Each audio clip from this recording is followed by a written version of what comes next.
Go-ahead for a 6:50 launch of the Columbia Space Shuttle tomorrow morning, and there seems to be nothing but optimism at the Kennedy Space Center in Florida. It's taken months of frustration and about $9.5 billion, but now the great moment is almost at hand. Reid Collins has a report. Astronauts John Young and Robert Crippen went to bed late this afternoon because they must awaken at 2 in the morning to prepare for their date with destiny.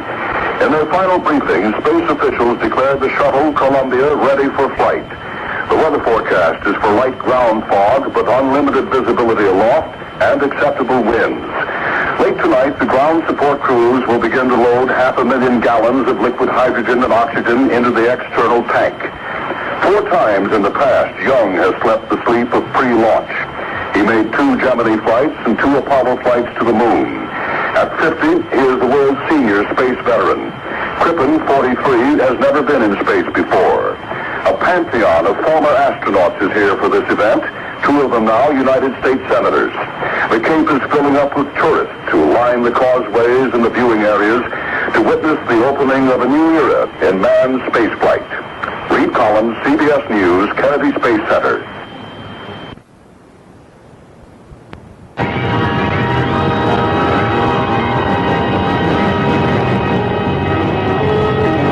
CBS News. A surprising setback in the Senate Budget Committee for President Reagan's economic plan. I'm Deborah Potter reporting on the CBS Radio Network. Everything's A-OK at Cape Canaveral for tomorrow's launch of the Space Shuttle. The weather is clear, the countdown going smoothly. The 2 astronauts who will fly the ship on its maiden voyage are asleep now. They'll be awakened in about 3 hours to complete preparations, and the message from President Reagan is waiting for them. He calls the flight a feat of American technology and American will, and he tells the astronauts, you go in the hand of God. I'm Deborah Potter, CBS News.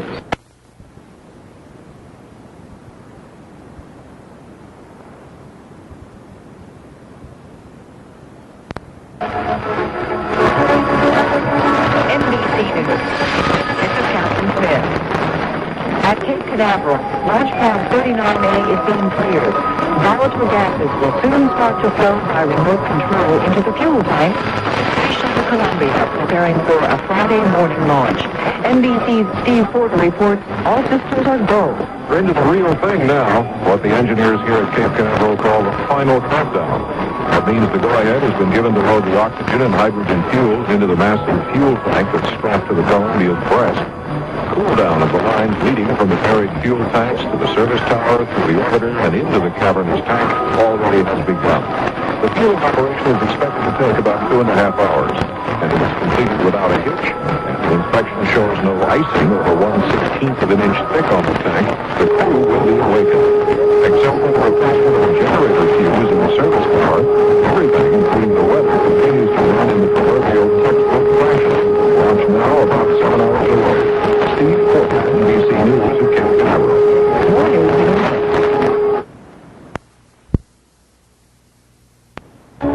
NBC News.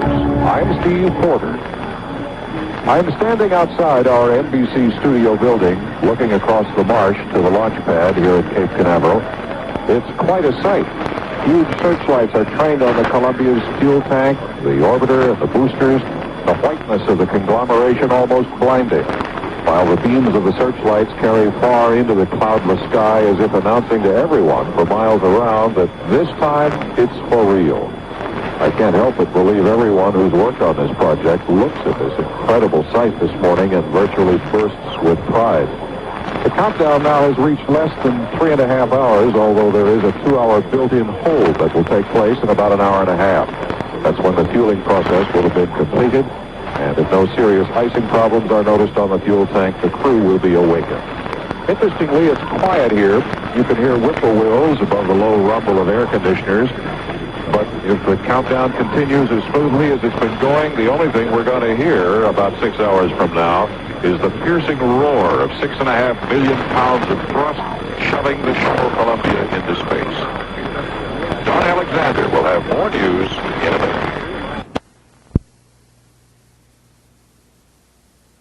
American Space Shuttle will carry astronauts John Young and Robert Crippen into orbit for an initial test flight that's supposed to last for 2 days. Only 2 things at this point could interfere with those plans: mechanical failure and the weather. ABC's Vic Ratner is getting ready to cover this morning's launch at the Kennedy Space Center. Vic, how about the weather? Joe, we had a few sprinkles of rain here about a half an hour ago, but the Air Force has come out with a new launch weather forecast that says there'll be no rain at launch time. The winds will be mild, the sun will be out, only scattered clouds and plenty of visibility.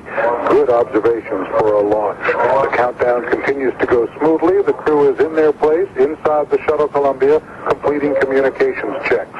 Pilot Bob Crippen told the ground, "You guys sure run a clean countdown." Joe? That's Vic Ratner at the Kennedy Space Center in Florida. ABC's live coverage of the launch of the Space Shuttle is due to beginning at about 6:30 Eastern Time this morning. The actual launch scheduled 20 minutes later. America's Space Shuttle astronauts may get a chance to find out what an erupting volcano looks like from orbit.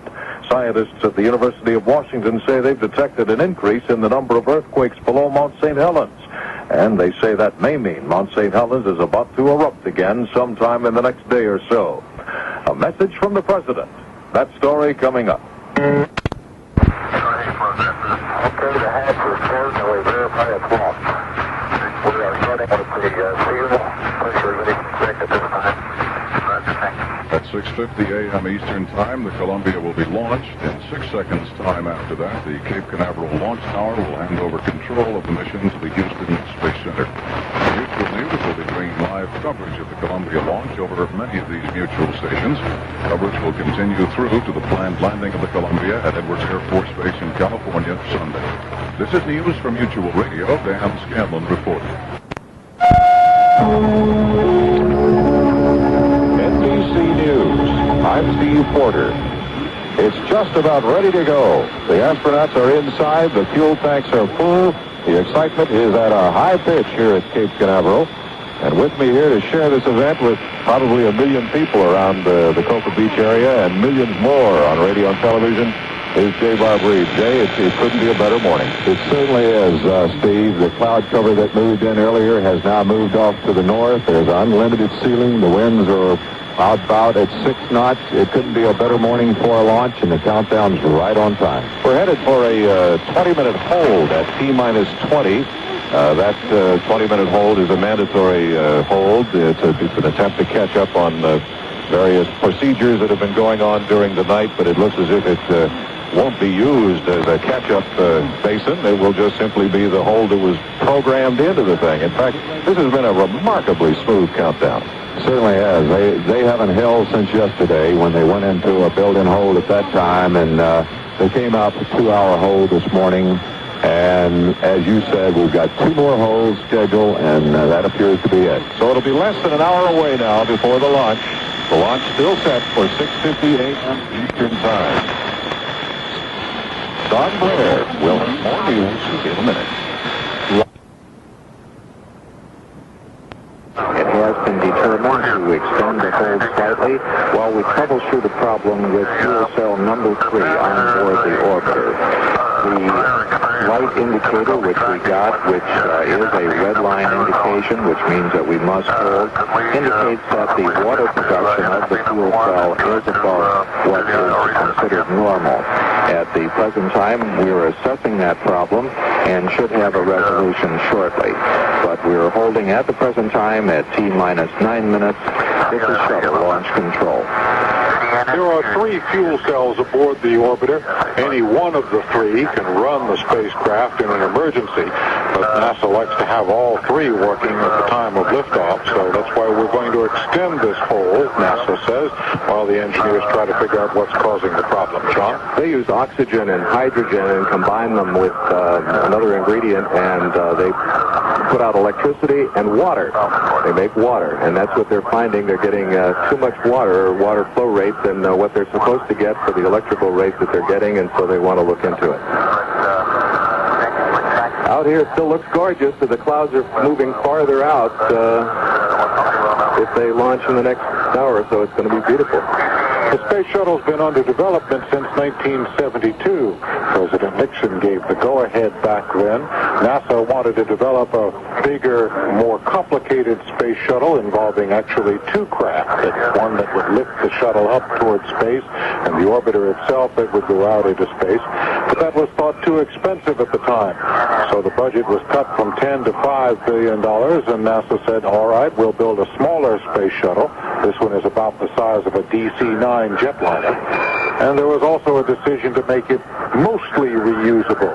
The orbiter itself, in which the two crewmen, John Young and Bob Crippen, ride, goes out into space and comes back like a plane. The two solid rocket boosters, 149 feet tall, strapped on either side. After they're done, fall away, land in the ocean, and can be refurbished for use again up to 20 times. There is one part of the orbiter that doesn't come back in one piece and isn't reusable. That's what's called the external tank, a huge kind of Dumbo-shaped aluminum structure strapped to the orbiter's belly, which is loaded with over 1 million gallons of liquid hydrogen and liquid oxygen at extremely cold temperatures, minus 297 and minus 423 degrees Fahrenheit. You can imagine it as kind of like two huge thermos bottles strapped inside an aluminum container, providing fuel for the 3 shuttle main engines on the 8-minute flight out to space. Astronaut Captain Sullivan, I'd like to ask you a question about that ride and about this vehicle, and that before, in every manned program that we had, we first tested it by an unmanned shot. There will be no unmanned shuttle flight. This first flight will be manned. Bob Walker. And we're going to have a delay in the launch. We did not know exactly how much of a delay. They're still working on that fuel cell problem with the water situation. It's almost 6:44 Eastern Time here in Florida. The launch was to have taken place 6 minutes from now, but that's not going to happen. And there's no way for us to predict when it will happen, the launch, that is. But it could be fixed with no long delay. Captain Sullivan. Bob, we have about 30 seconds. we have about 65 minutes of hold time here. We'll listen to an announcement from Launch Control coming up here. It's coming up in about 20 seconds, Captain, you were saying? Excuse me. There'll be an announcement here shortly about the nature of the problems that will come out of Launch Control in about 15 seconds now. Stand by and hear what the status is on the hold. The voice you will hear is Hugh Harris here in Launch Control. The way the equipment is now configured, we could hold for up to 1 minute and 5 seconds. This is Shuttle Launch Control at T-minus 9 minutes and holding. We are presently holding past the normal time in which we would pick up the countdown because of a problem with the number 3 fuel cell. A troubleshooting team is working on that fuel cell at the present time to determine whether or not the excess water production by the fuel cell is a problem. We expect to have an announcement in a couple of minutes about that. At the present time, all other elements of the launch team appear to be ready to support the launch, the only problem being with the number 3 fuel cell. We are standing by to await the results of an analysis of that problem. This is Shuttle Launch Control. Well, we'll be joining them in just a second as soon as we get the official word. That was their advisory to us as opposed to the actual report. So. This is an NBC News Hotline report. I'm Steve Porter. After one of the smoothest countdowns we've ever seen for a first-time launch, we've hit a snag here at Cape Canaveral. A light came on in the cockpit indicating that there was a trouble in a fuel cell. And it appears that the trouble is that the cell is producing too much water. Instruments in the cell are indicating to the pilot and the commander that too much water is being produced. Now, for those of you who might be familiar with a fuel cell, you know that when you put hydrogen and oxygen together, you get electricity, you get power, but you also get water. And when you get too much water, there is something wrong. So they have decided to run the fuel cell down, run it back up again, and see how it performs. Now, we can hold in this position for about another 50 minutes. And then a decision will be made as to whether to drop the launch at this time of the day, possibly even put it off for another day. But we're sitting here biting our nails. This has been an NBC News Hotline report from Cape Canaveral. I'm Steve Porter. Shuttle launch control at T-minus 9 minutes and holding.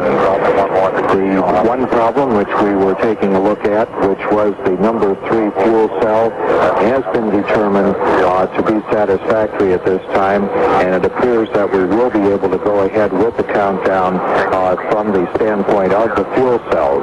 However, we are still in the process of working the problem with the backup flight software. That software has been dumped and is being compared by the engineers at the Johnson Space Center in Houston.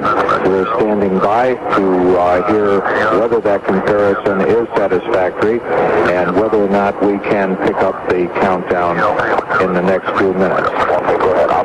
Both the commander, John Young, and pilot Bob Crippen are involved in this process of comparing of the flight programs. This is Shuttle Launch Control. 59 KLBJ, Austin. A hitch has developed at the Kennedy Space Center, delaying the launch of the Space Shuttle Columbia. Good morning, Chris Kelly reporting on the CBS radio network. The story now from Reid Collins at the Kennedy Space Center.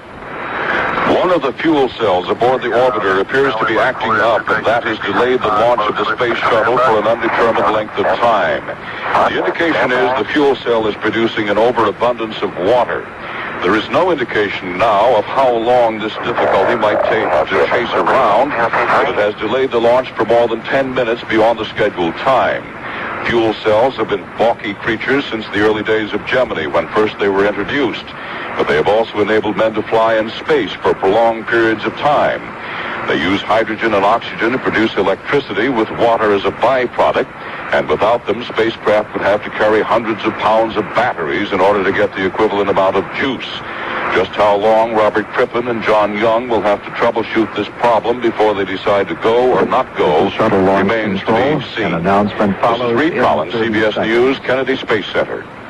When Young and Crippen woke up this morning, a message from President Reagan was waiting for them. Mr. Reagan said, "Through you, we all feel as giants once again. You go in the hand of God." And the White House says the president had another good and restful night. He's awake now and watching the events at Cape Canaveral. More news in a minute.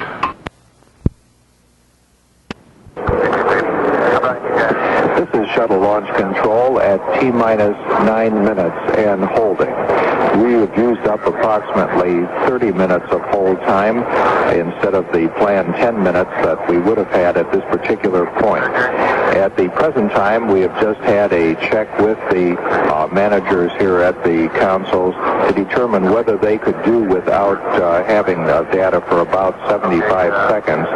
Well, they dumped the data in some of the general purpose computers on board the spacecraft back to Houston, which will use up all of our lines going in that particular direction. The concern still appears to be with the backup software problem, or with the backup software for the computers, and we're trying to make a determination whether it is satisfactory or not. It is possible that we will have to recycle to the T-minus 20-minute point in the near future, depending on what determination is made in the next few minutes in order to reconfigure and get into the proper posture to go forward again. Have you had much acting experience? I played.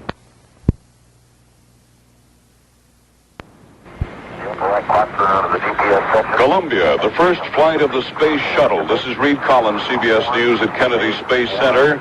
We're 25 minutes behind the scheduled liftoff time. They've been dealing with what appeared to have been a problem in a fuel cell, which they think they've cleared up.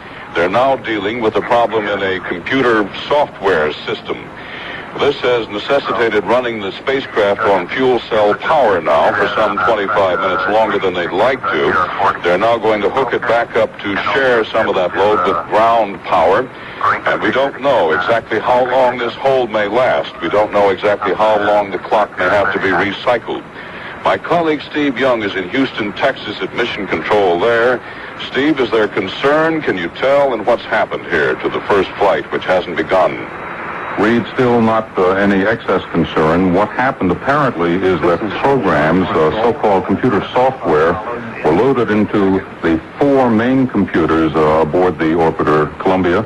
And then when the astronauts were loading the software program into the 5th or backup computer, they did not get the required sum word. That's a kind of Q word, S-U-M, sum word. This concerned the ascent portion of the flight. This is the portion that controls the solid rocket booster and the shuttle main engines.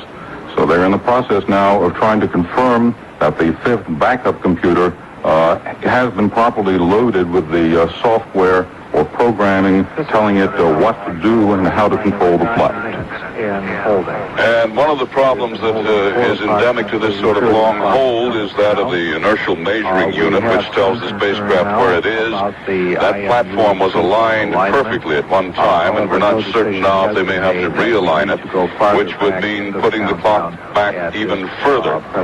So we're still holding here. The clock reads T-minus 9 minutes. It's not running. They're holding, and the first flight of Columbia is yet to take place. We don't know how long this hold may last, but we'll be back with continuous coverage. This is Reid Collins, CBS News, Kennedy Space Center. But at the present time, we do not have a determination as to how long we may hold at this particular point.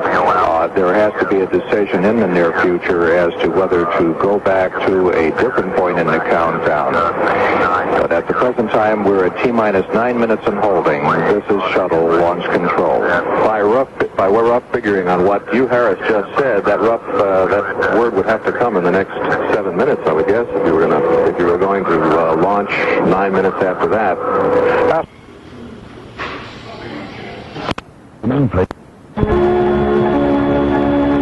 NBC News. I'm Steve Porter. Well, we've still got a bad problem with the software, and it's keeping the shuttle astronauts lying flat on their backs in the Columbia cockpit. Flight surgeons do not want the astronauts in that position for more than 6 hours. That's just one of the constraints on holding indefinitely, and the mood here at Cape Canaveral has changed. Jay Barbary? Steve, we have 80,000 people here that are very disappointed, waiting for it to go. Another million off the center. It's the biggest crowd since Apollo 11, and they're all waiting and they're hoping. The flight controllers at the Mission Control Center in Houston, they're busy trying to solve the programming problem with the computer. NBC News' Alan Walden is there. As you've already explained, gentlemen, part of the problem is mechanical, part of it is technical, part of it is medical. The problem with the computer program has not been solved. There is a problem now with realignment of the navigational equipment aboard the spacecraft. And the astronauts they do not want the astronauts to lie on their backs on these aircraft-type seats for more than 6 hours. That's strictly a medical problem. These are not contoured seats like they were in the earlier spacecraft. They're more like the seats you fly on an airliner. So these problems are escalating, and the mood in Houston also has changed. It is not as optimistic as it was about 2 hours ago. Don Blair will have more news in a minute. Mutual News. A computer snag has now delayed the launch of the Space Shuttle Columbia at Kennedy Space Center, Florida. Mutual's Paul Henderson has details in a live report from the launch site. NASA engineers are working on a refurbishment of the backup computer program for the Space Shuttle, a problem that halted the count 9 minutes from launch. That was an hour and 40 minutes ago that it should have been launched. Because the work is so time-consuming, the count had to be moved back because the shuttle's inertial navigation system has to be reset. We're holding at T-minus 20. Another consideration is the power units for the hydraulic controls of the shuttle. They can be kept on standby just so long. If all does not go well and today's launch has to be scrubbed, it could not be rescheduled until Sunday. Paul Henderson, Mutual News at the Kennedy Space Center. Mutual's live coverage of the launch of the Columbia will continue when the countdown resumes. President Reagan awoke early today to join much of the rest of the nation in watching for the liftoff of the Space Shuttle. Doctors say the president had a very good and restful night at George Washington University Hospital in Washington. He is expected to be released from the hospital in a day or so.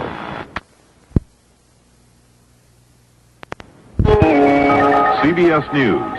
The Space Shuttle Columbia, astronauts Young and Crippen aboard, waits on the launch pad, its voyage into space delayed more than 2 hours by a bulky backup computer. Good morning, Chris Kelly reporting on the CBS Radio Network. The latest on the shuttle mission from Reid Collins at the Kennedy Space Center. After the morning's delay caused by that suspect computer aboard Columbia, NASA now is aiming at a launch time of around 10 o'clock, or about an hour from now. The crew has been told 10 o'clock, that is. The official mission control announcement is 10:20. Either of these times assumes the computer problem is solved in the meantime. This also stretches the astronauts Young and Crippen to the very edge of their workday. They've been up since 2:05 this morning. They've been in the cockpit on their backs for 4 hours, 40 minutes, busy trying to feed back the computer memory to mission control for analysis. The weather here remains good. One cloud cover has come and gone, and the sun is shining brightly now on the white-painted orbiter and its associated tank and rockets. If the launch does not go today, the soonest it could go is Sunday. Reid Collins, CBS News, Kennedy Space Center. The White House says President Reagan spent another good and restful night. He's dividing his time this morning between reading the newspapers and watching the proceedings at Cape Canaveral. More news in a minute.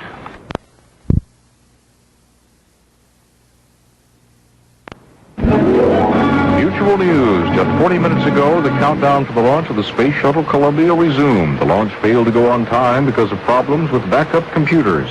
At the Kennedy Space Center in Florida, NASA spokesman Hugh Harris said those computers are still being tested. The computer people are comparing the program which was in the backup flight computer to assure themselves that the proper program had been placed in the computer. At the same time, a determination must be made that that is the proper program and that there are no problems with it, and then that it does communicate properly with the other 4 flight computers on board the orbiter. NASA's Hugh Harris said inertial measurement units are being realigned for a launch now expected around 10:20 a.m. Eastern Time. Mutual's live coverage of the countdown will continue at 10:05 a.m. Eastern Time and continue live through the first orbit. This is news from Mutual Radio. Kurt Henson reporting.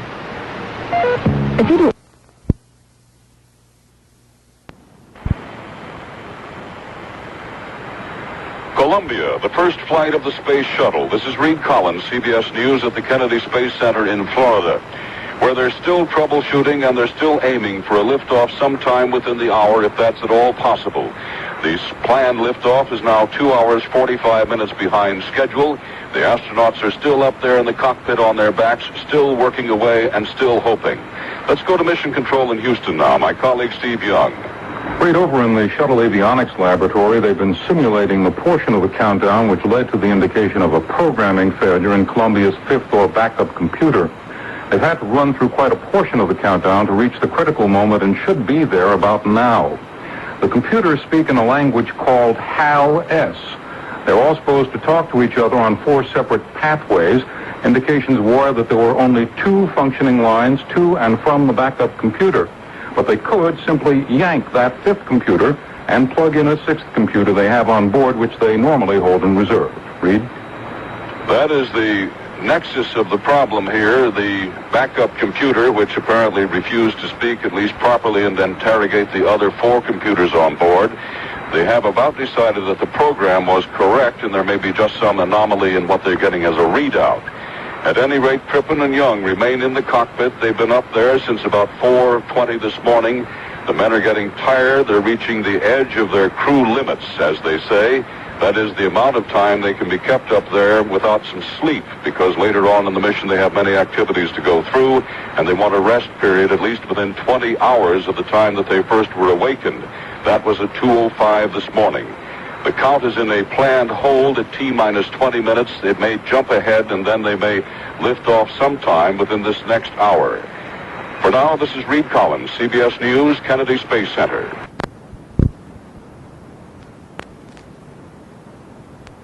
Young and Crippen have been in the shuttle all morning while technicians struggle to correct malfunctions. The latest on the mission from Steve Young at the Johnson Space Center in Houston. The continuing problem has been a snag in the software or instructions to the shuttle's 5th or backup computer. The effort was to simulate that moment in the countdown in which the trouble cropped up. They reached that point in the simulated count about 20 minutes ago, but thus far it appears they will not be able to resolve the programming problem. Other tasks have been completed in preparation for the delayed launch. The inertial measurement unit, which would determine the spacecraft's position after launch, has been successfully reprogrammed, but unless they can restore the ability of Shuttle's fifth computer to function interactively with the four main computers, in effect to converse with them, a launch today would be out of the question, and that seems more and more likely. The mission would have to be scrubbed until Sunday at the earliest, a 2-day postponement. The work is going forward now to remove the crew from the orbiter down at the Cape. Because of growing crew fatigue, a decision to stand down, not to go today, is expected within the next few minutes or so. Steve Young, CBS News at the Johnson Space Center in Houston. President Reagan is watching the events at the Cape in his hospital room. Doctors say he had another good and restful night. It's been learned that Mr. Reagan will return to the White House late tomorrow morning to continue his convalescence. More when CBS News continues.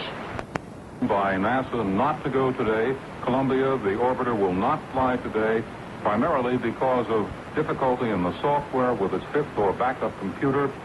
They could have launched, but they're taking a conservative attitude. They want to figure out what went wrong. They ran a simulation in the avionics laboratory here. They could not come up with an answer, so they have officially scrubbed the mission for today. The earliest reschedule will be this Sunday. Steve Young, CBS News at the Johnson Space Center in Houston. More after this.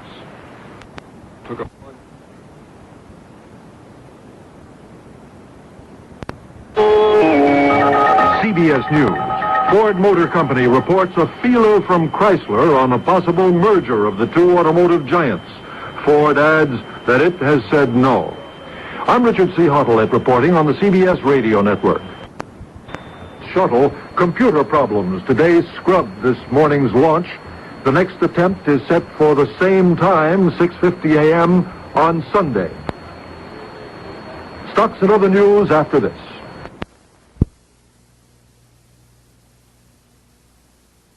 Columbia was grounded this morning for at least 2 more days, computer trouble. Now specialists are working like beavers, trying to determine what caused the failure in the crucial final count to liftoff on the shuttle's maiden flight. The next chance, Sunday morning at 6:50 Eastern Time, but NASA officials are setting no firm date.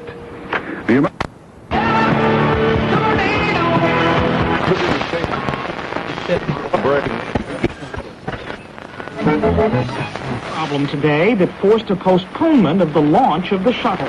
I'm Vic Ratner reporting on the CBS Radio Network. A spokesman at the Houston Space Center says the experts have pinpointed the glitch. The trouble was in the primary computer program for running the flight.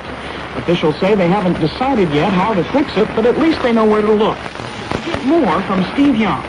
The problem is that the shuttle has 5 computers designed to be skeptical chatterboxes. 4 of the computers are supposed to vote on each critical decision hundreds of times each second. The fifth computer casting was deciding whether they had to try. The fifth computer was able to communicate electronically with the others on only 2 of the 4 circuits on which information is supposed to be swapped back and forth. Officials scheduled for midday tomorrow a telephone conference between Johnson Space Center officials and their colleagues at the Kennedy Space Center at Cape Canaveral. The earliest opportunity to try a launch of the orbiter Columbia would be Sunday. To make that deadline, the computer problem will have to be cleared up completely shortly after the NASA conference call tomorrow afternoon. Steve Young, CBS News at Johnson Space Center in Houston. More news in a minute.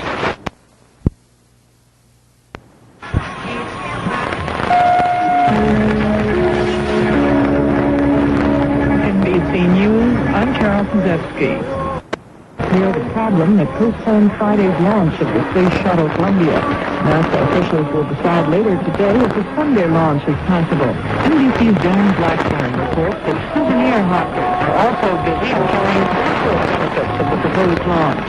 At the moment, the busiest facility at this Air Force base may be the NASA gift shop. The small shop is stocked with all sorts of memorabilia, not only of the Space Shuttle program, but of the many other projects associated not only with spaceflight, but with the extensive flight testing carried out by the Dryden Flight Research Center. There are patches and pens, decals and coffee cups, ashtrays and T-shirts, and some of those items, especially those featuring the Columbia and the names of her flight crew, already have sold out. While awaiting the rescheduled launching, there's not much to do here except souvenir shop, and that's what almost everyone is doing. Dan Blackburn, NBC News at Edwards Air Force Base. The computer problem was discovered just 10 minutes before astronauts John Young and Robert Crippen were to take the Columbia on a 2.5-day space trip. More news in a minute.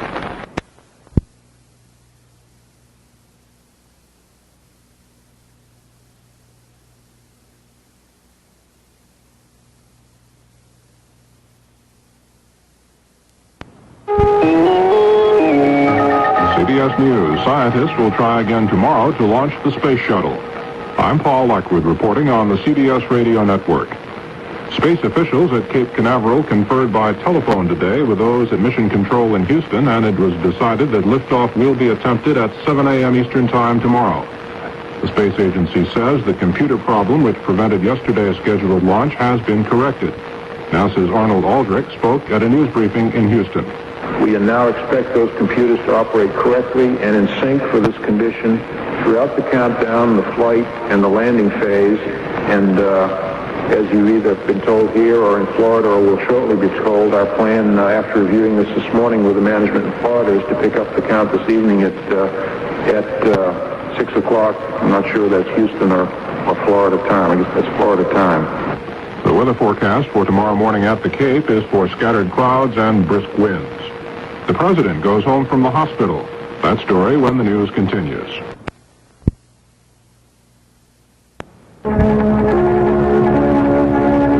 NBC News. I'm Cliff Barrett. NASA has rescheduled the launch of America's Space Shuttle Columbia for 7 a.m. Eastern Time Sunday. Friday's countdown was halted just a few minutes before scheduled liftoff, and Alan Walden reports that NASA's conclusions on the malfunction are less than conclusive. At a long and often confusing news conference, a quartet of NASA executives tried to explain how the computer malfunction had occurred and how they had overcome the problem. At one point, there occurred this exchange. We intend to leave the computers now up, and we don't intend to go back through this computation again. Is it correct then to say you don't really understand what randomly happens? You think something randomly happens, but you don't know what it is? Well, we think we do, but if we're not at the point where I think we're ready to really put the nail on what it is, and I'd rather not speculate on it. Which is another way of saying somebody made a mistake, which has since been corrected. Alan Walden, NBC News at the Johnson Space Center, Houston. More news in a minute.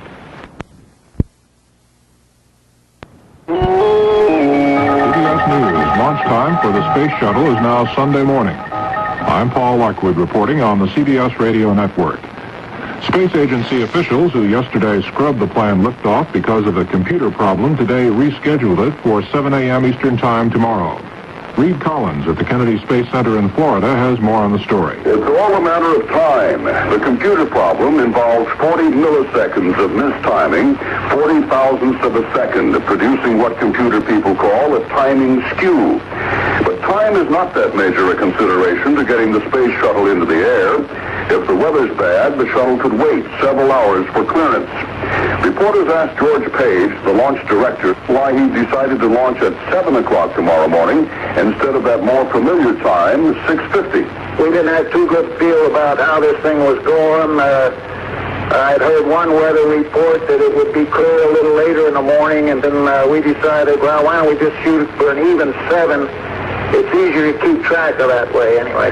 Launch Director Page adds that the weather science is so inexact he'll wait until tomorrow morning and judge the possibilities for liftoff minute by minute. Reid Collins, CBS News, Kennedy Space Center. More CBS News after this.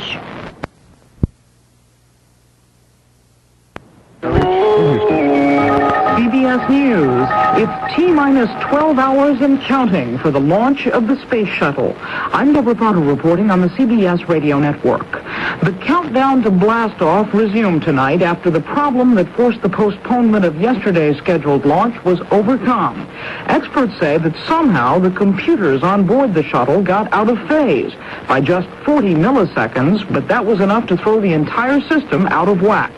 Now the computers are back in synchronization, and they'll keep running from here on so the timing trouble can't reoccur. The clock is running, too, with the launch scheduled for 7 a.m. Eastern Time tomorrow. But NASA officials are concerned about another possible problem over which they have no control: the weather. The forecast is overcast, and if the cloud cover doesn't lift, the mission might have to be delayed again. More news after this.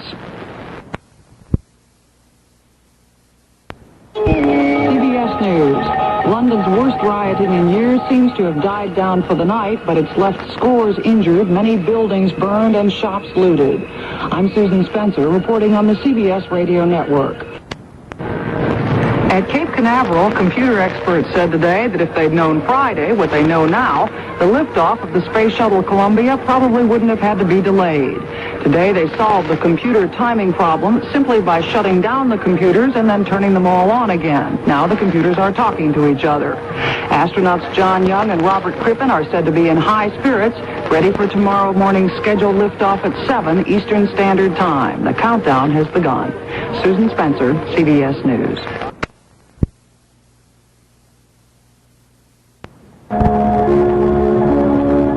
NBC News. I'm Steve Porter. It's midnight here at Cape Canaveral with the countdown clock reading 4 hours and 30 minutes to launch of the Space Shuttle Columbia, not counting the 3 built-in holds that are yet to come. There's a vast difference between this countdown and the one we went through early Friday morning, not in what's happening out on the launch pad, but what's not happening here at the press site. Thursday night, a couple of thousand reporters meandered around these trailers and box-like studio buildings, drinking coffee to keep their eyes open and hanging on every word from mission control. Helicopters zoomed in and out. The snack trailer was always full, and 2 or 3 television interviews would be going on at any time. Tonight, well, it's like a morgue around here. The snack trailer is piled with sandwiches. There's not a soul in there. You might see 3 or 4 people if you walk from one end of the site to the other. Even the mosquitoes aren't biting.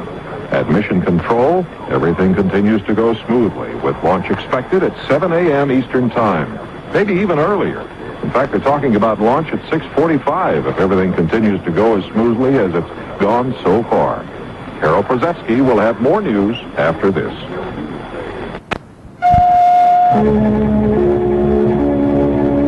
NBC News.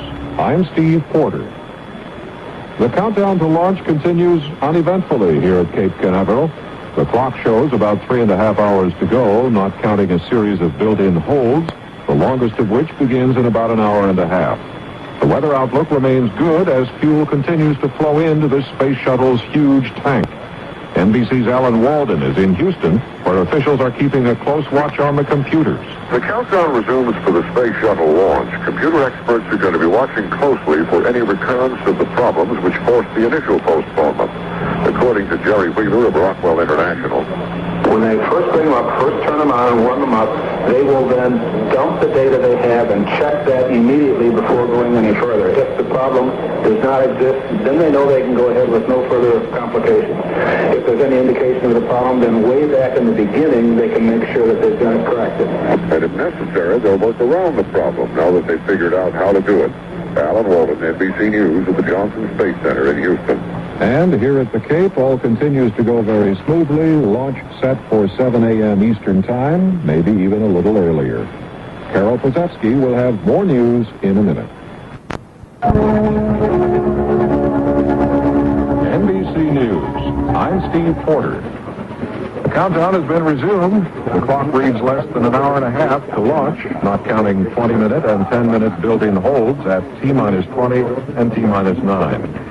The final countdown, which began with the loading of fuel, that was at 11:30 p.m. Eastern Time at T-minus 5, has been going very smoothly ever since. A small problem cropped up after the astronauts entered the cockpit of the shuttle.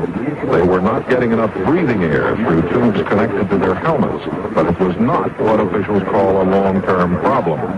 Launch Control Communicator Hugh Harris confirms that overall the countdown is okay.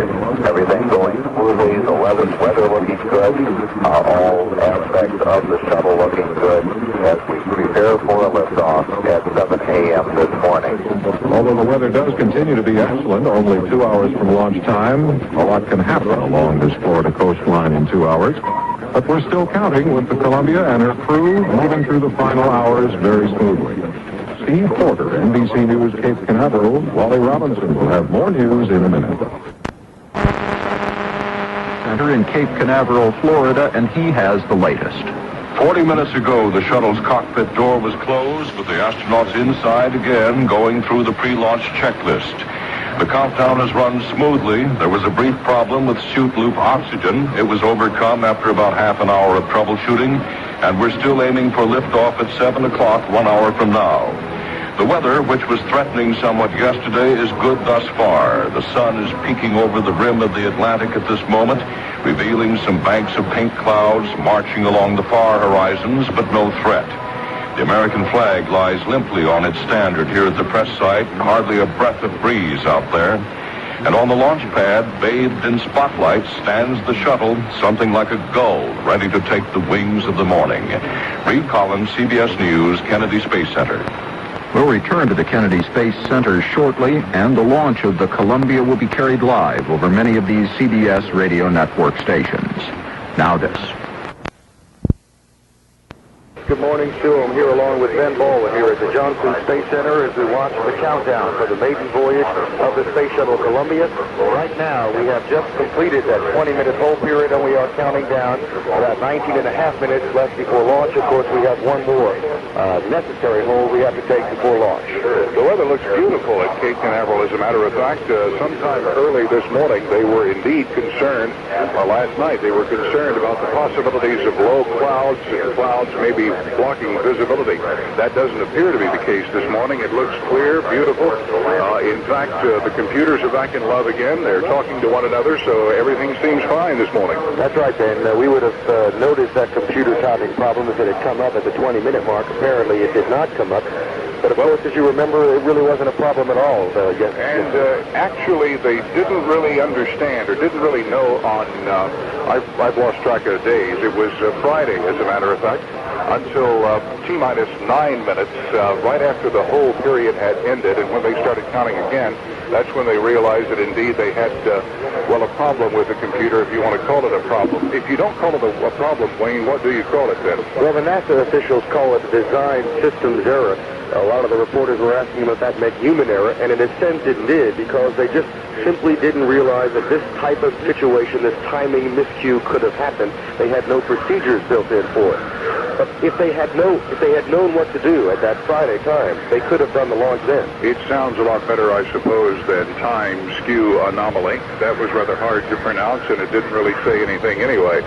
18 minutes, 16 seconds and counting from the launch of Columbia, America's first attempt to send a...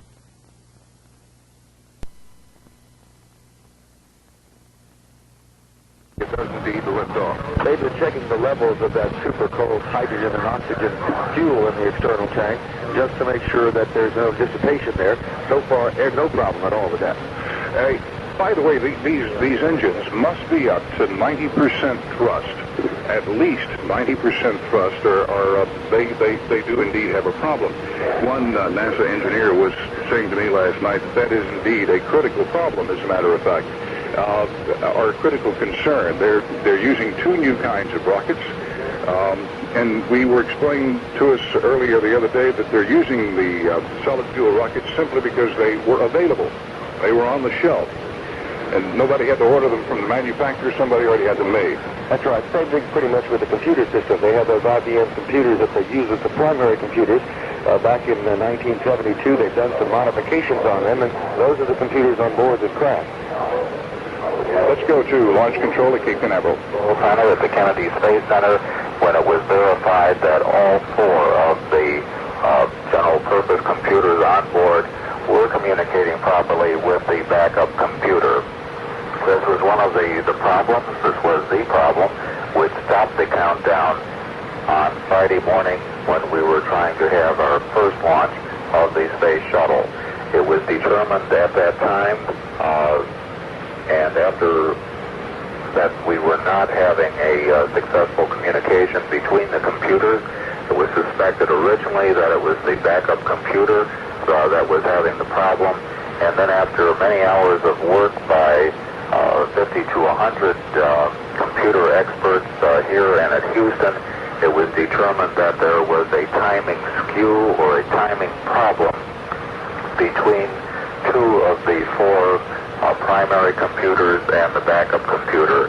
The two computers simply tried to talk about 40 milliseconds, 40 thousandths of a second too early to the backup computer, and it said that's not the right time to do that, and it hung up the phone. However, in the meantime, we have gotten the computers restarted, properly timed, and they have been running ever since that point, and they will continue to run throughout the mission. At no time would more than two computers be shut down, and the computer experts determined that that particular problem never occurs once the computers are up and running and timed properly, unless they are all shut down and then restarted, and only rarely does that problem appear then. But as it is, everything going along very smoothly as we come up on the T-minus 15-minute point in the countdown. T-minus 15 minutes mark. This is shuttle launch control.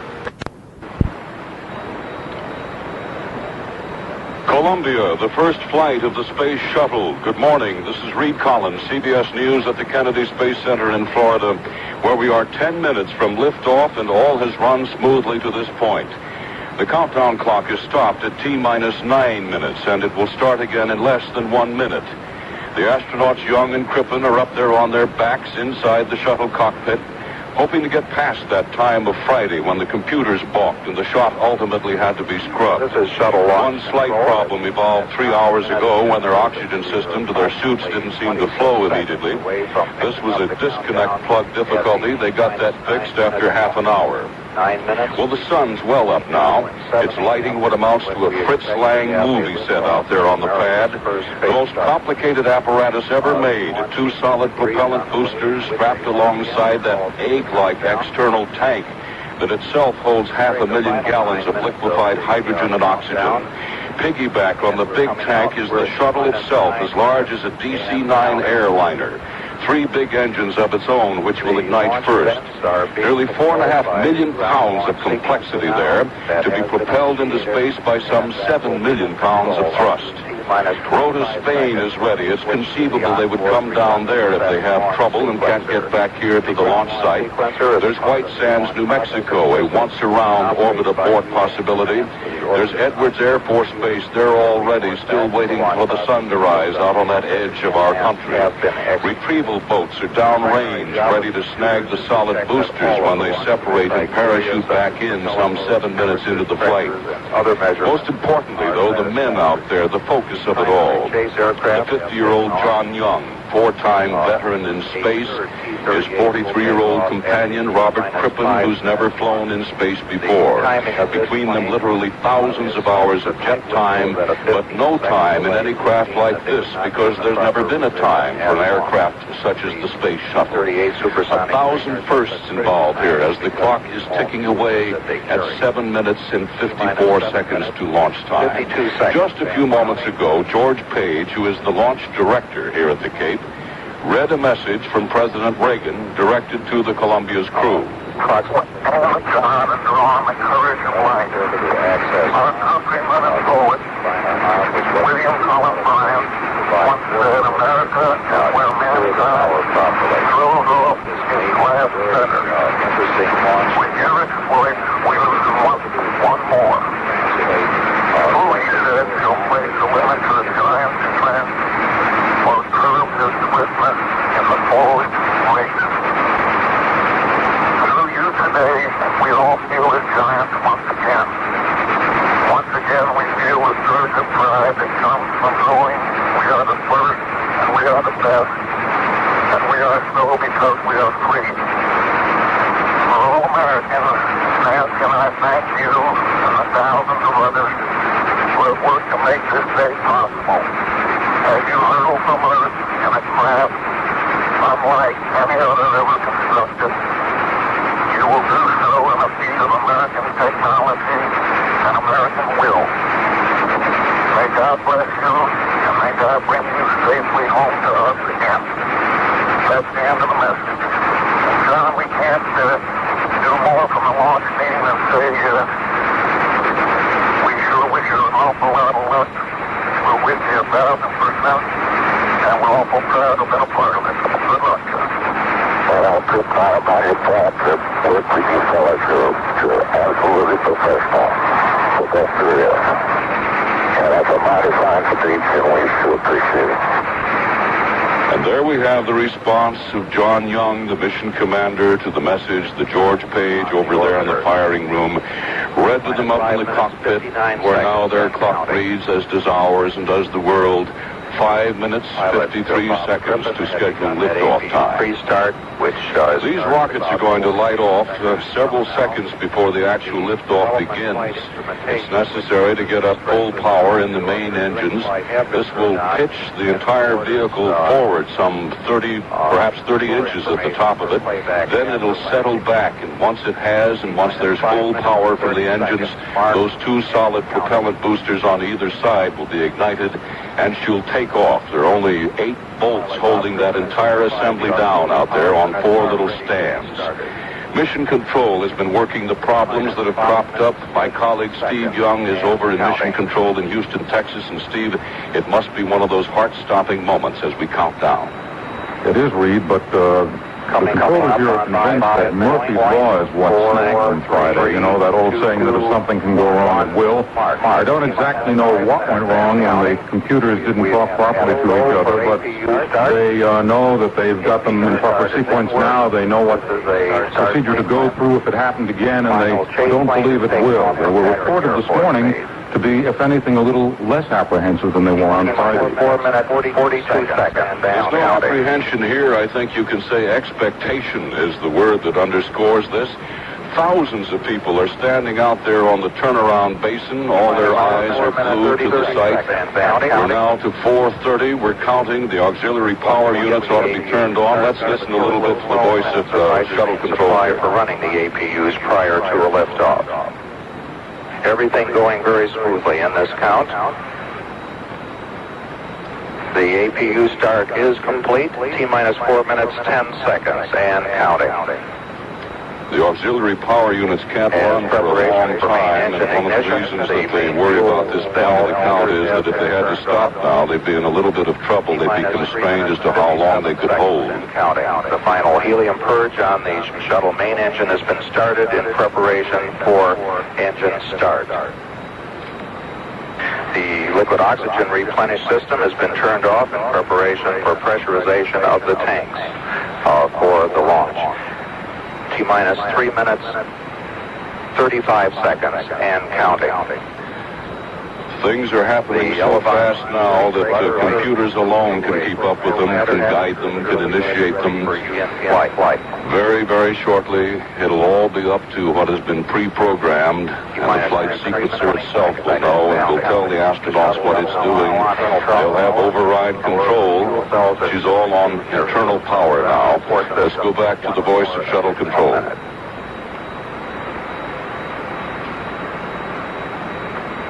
Counting down the seconds. Coming up on T-minus 3 minutes, T-minus 3 minutes, and counting. The engine gimbal or movement check is underway to ensure they're ready for flight control. T-minus 2 minutes, 52 seconds. The LOX valve on the external tank has been closed and pressurization has begun. After the tank is pressurized, the hold capability is limited to 3 minutes, 36 seconds. T-minus 2 minutes, 40 seconds, and counting. The fuel cell ground supply of oxygen and hydrogen has been terminated, and the vehicle is using its onboard supply. T-minus 2 minutes, 25 seconds, and counting. It's become the equivalent of a ticking bomb out there. 500,000 gallons of hydrogen and liquefied oxygen, which will fuel the main engines, those 3 that are clustered at the back of the orbiter itself. Young, Crippen on their backs up in the cockpit, watching the dials, over 500 displays, which they must know intimately as well as you know the dashboard of your car. The liquid hydrogen vent valve has been closed and flight pressurization is underway. T-minus 1 minute, 50 seconds, and counting.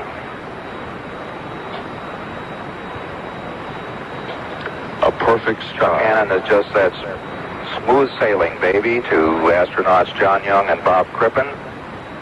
T-minus 1 minute 35 seconds and counting. Chase planes are in the air now from Patrick Air Force Base. She's venting from the base of the rocket now. As we count down T-minus 1 minute 20 seconds and counting. We can see the purges of the main engines as we prepare for ignition. T-minus 1 minute 10 seconds and counting. New engines, a new craft entirely. 100 firsts involved here in the next 1 minute. 1 minute, mark and counting. The firing system for the sound suppression water will be armed just a couple seconds from now. It has been armed. T-minus 45 seconds and counting. They've never T-minus found this 40 close. seconds and counting. The development flight instrumentation recorders are on. T-minus 35 seconds. We're just a few seconds away from switching to the redundant sense sequencer. T-minus 27 seconds. We have gone for redundant set sequencer start. T-minus 20 seconds and counting. You could hear a pin drop here. T-minus 15, 14, 13, T-minus 10, 9, 8, 7, 6, 5, 4. We've gone from main engine start. Full power, the solids are on, and she's lifting off. She's leaned forward, and she's cleared the tower. And now she's going into her roll program. She's rolling to the right. A pillar of flame and a pillar of smoke from those solids. She's 15 seconds into the program. She's heading up, and she's looking good. Let's see if we can hear anything at all from those men of space who are riding the shuttle into a brilliant morning on a plume of absolute shuddering, powerful flame, on a pillar of smoke that stretches from the rocket itself all the way back to the ground, as if something were growing like Jack and the Beanstalk, a giant pillar of smoke that isn't moving. It's as solid, so solid you could almost climb it. They're up to 45 seconds now. They're approaching maximum dynamic pressures, the place where they'll undergo the most enduring of all of it. Roger. A message back at 1 minute into the flight, an incredible view. White plume, a pillar of smoke from the solid rockets that is absolutely incredible. Columbia, Houston, you're going throttle up. Roger, go throttle up. They've gone down through 65% of full throttle to get through max Q. They've done that, now they're back to 100%. Rising into an absolutely clear blue sky. I see people shuddering from the shock wave of that. It hit us too. Let's see if we get any communication at all from them. They've been pretty silent people so far. Roger, Columbia, on a nice ride. You're lofting a little bit. You'll probably be slightly high at staging. 1 minute 45 seconds coming up on go, no, go. Columbia, you're negative seats. Means they can't eject now. Negative seats. Off. Too high for ejection seat use. Columbia, your go for SRB step. Solid rocket separation is go. It should be happening any 4 second. seconds. Standing by for SRB step confirmation. You want to get rid of them now. They've expended them. And we see the result of that here in smoke. Mark, 2 minutes 20 seconds. Confirm solid rocket booster step.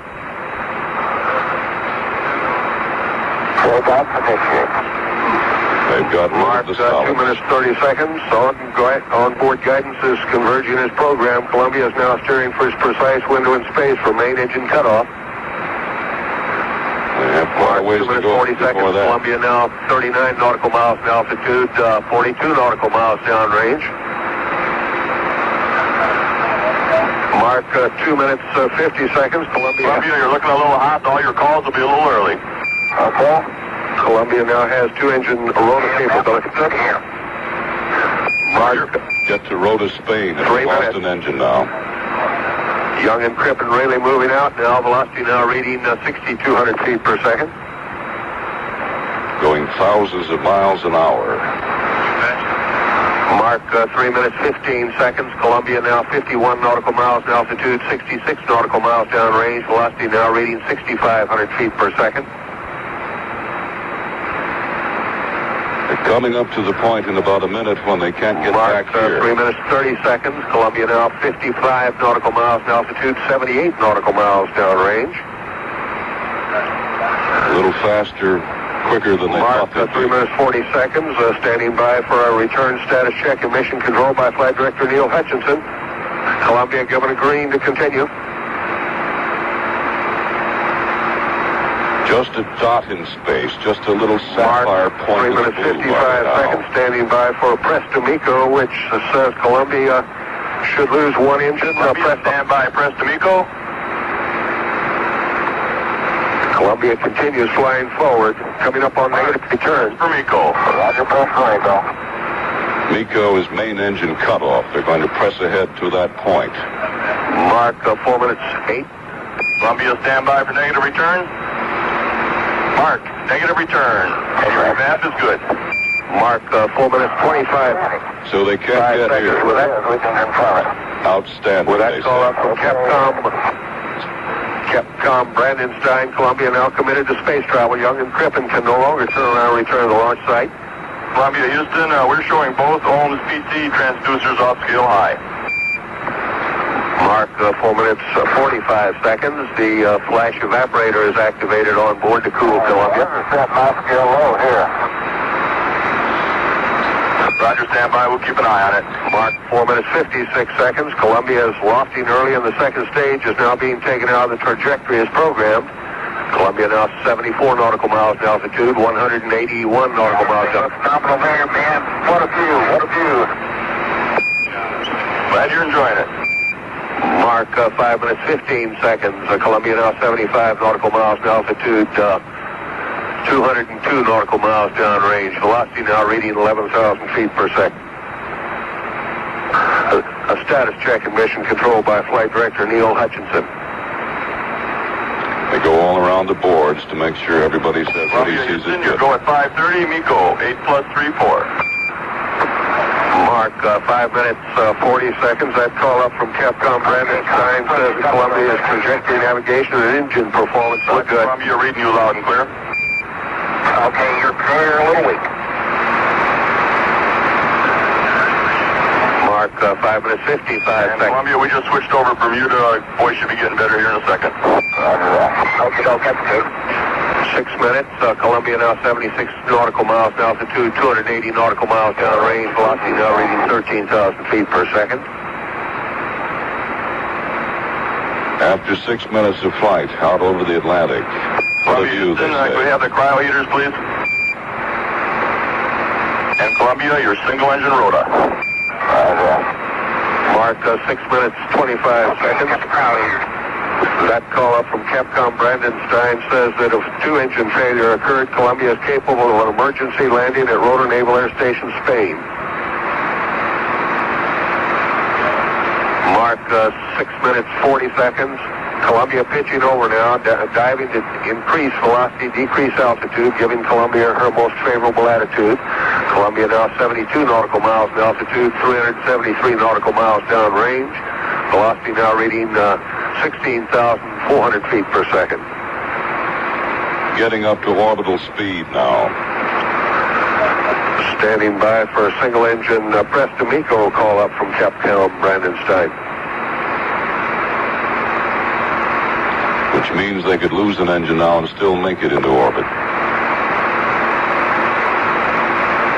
Columbia, your single engine, Presto Mico.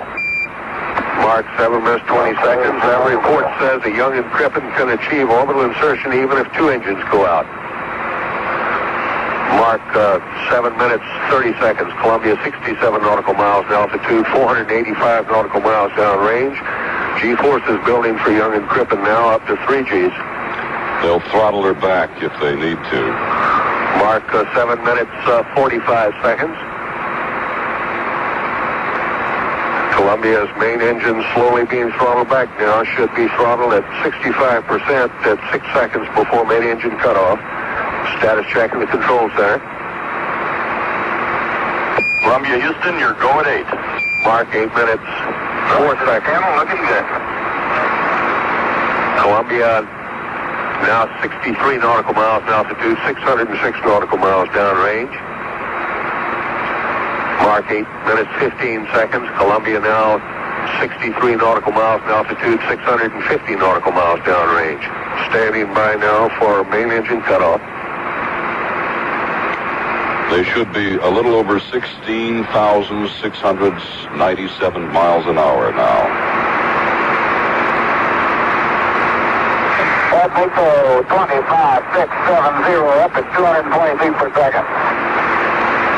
Roger, Columbia, amigo.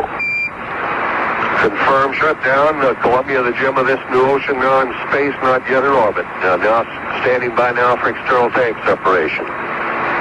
Now they're going to get rid of that big egg, which has done its job. Roger, we confirm the SEP, Columbia. Safely away. 3 seconds. Confirm external tank separation. Columbia now performing an evasive maneuver, moving below and beyond and translating to the north of the external tank. Young should see it moving away out his window.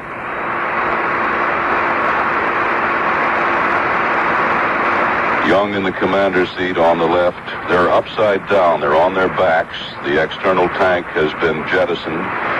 And as John McLeish tells us, they're moving away, translating a little bit to the north with some of those 38 small jets aboard the craft that enable it to change its attitude and move about. 9 minutes, 40 seconds. Go, no go, status check and mission control for the first ohms burn. That's the orbiting maneuvering system that will put them Columbia, Houston, really in go orbit. for nominal ohms 1 and for APU shutdown on time. Mark 9 minutes, 55 seconds. Columbia now maneuvering to its ohms 1 burn attitude. And using the 26,000-pound thrust engine, the ohms 1 will be posigrade, moving Columbia forward and higher on her flight path, placing Columbia in orbit. When they come back, they'll use the ohms to slow them down. We should hear Standing by for ignition. 10 minutes, 22 seconds. Columbia 67 nautical miles in altitude. Solid boosters ought to be in the ocean now. Nautical miles downrange. On their parachutes, ready for recovery and reuse.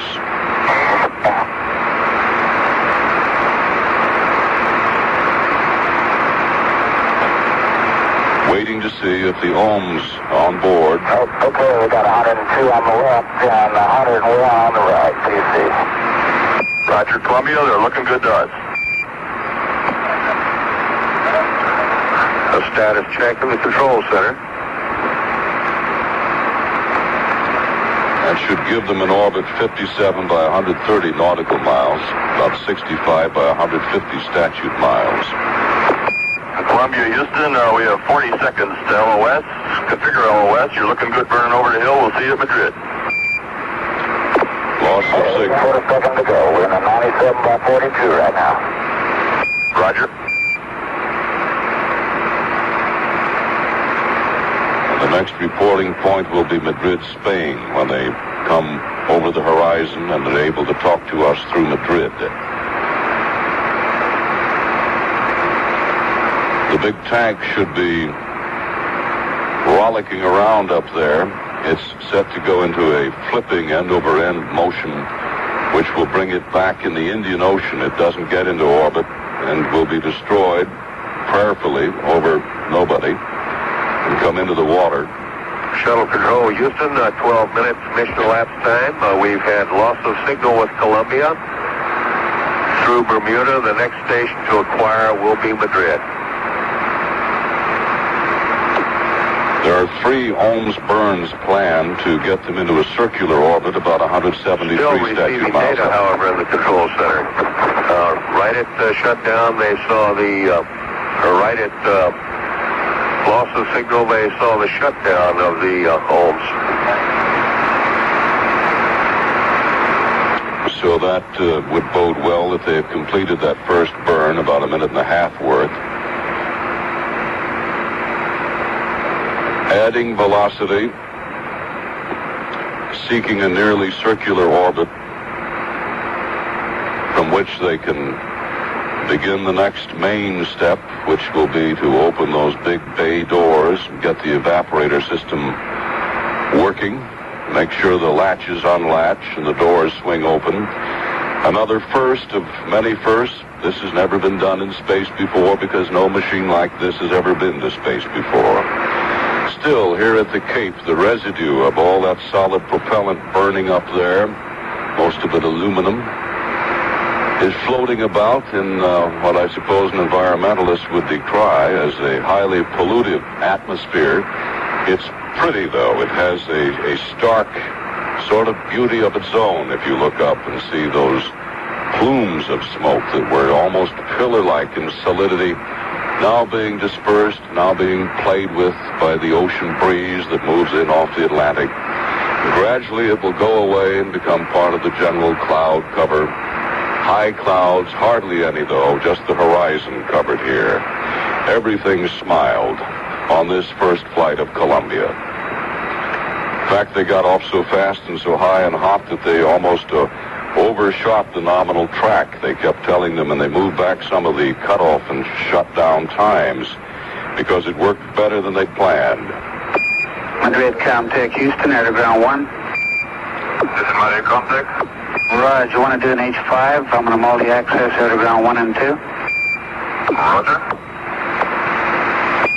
This is Houston, Comtech, testing 1. And so as they try to get up Madrid, Spain through Houston to talk next to the orbiting astronauts John Young and Robert Crippen, we can say without peradventure of a doubt that the Space Shuttle, at least in its boost phase, works well and has put 2 Americans in orbit. There are 2 Soviet people up there aboard Salyut 6. In fact, some 15 crews have used that durable object. So 4 men are circling the Earth today from rather diametrically opposed political points of view, but they now have something in common, a tremendous view. For now, this is Reid Collins. The first flight of Columbia, 15 minutes into it, successful. This is Reid Collins, CBS News at the Kennedy Space Center.